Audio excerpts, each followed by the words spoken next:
बांकी थाना अंतर्गत सिमिलीपुर गाँव में मईंसी पालन को नहीं कलहरे पछपटू अतर्कित आक्रमण पर जड़े वृद्धंकर जीवन जाइछि। सूचना अनुसार गत 26 तारिख में मईंसी चराउथबा बेले किछि कारणवशत गबापा शरद एवं पुओ संतोष बेहेरा सेही ग्रामर बाबू बेहेरा विपिन बेहेरा सहित बापा प्रमोद बेहेरा मिसी लुहा छड़े मुंड को आघात करी लहू लुहाण करथिले। बापा शरद और पुओ संतोष को गुरुतर अवस्था बांकी डाक्तरखाना भर्ती करा जायथिला। बापार अवस्था संकटापन्न हेबारु तांकु कटक बड़ डाक्तरखाना को स्थानांतरित करा जायथिला। किंतु एबे चिकित्सा परे बापा शरद बेहेरांकर मृत्यु घटिछि, जहाकु नै सिमिलीपुरे कांद बोबाळी पड़िछि।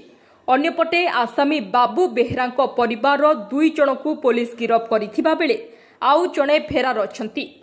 फेरार व्यक्तिर गिरफ दाबी रे बांकी कटक रास्ता उपरे शब रखी आंदोलन करिछंती परिवार। तेबे आगकु देखिबाकु बाकी रहिला बांकी पुलिस की प्रकार पदक्षेप नेउछि। कटक बांकीरु मानस रंजन साहू को रिपोर्ट, खबर हब ओडिशा।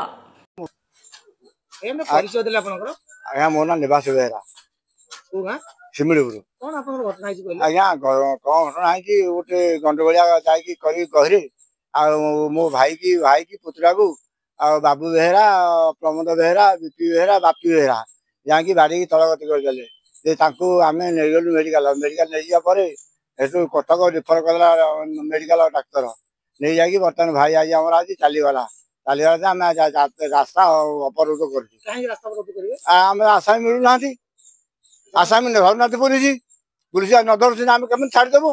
पुलिस नाच खाई के पैसा खाई के बर्तन तांको धरु नाथी यदि तांको न धरे तले आपण कोन करिवे आमे आगे छाड़मुनी केबे बाटा छाड़मुनी आपण आमे हमर खेती बण दाबी करिवो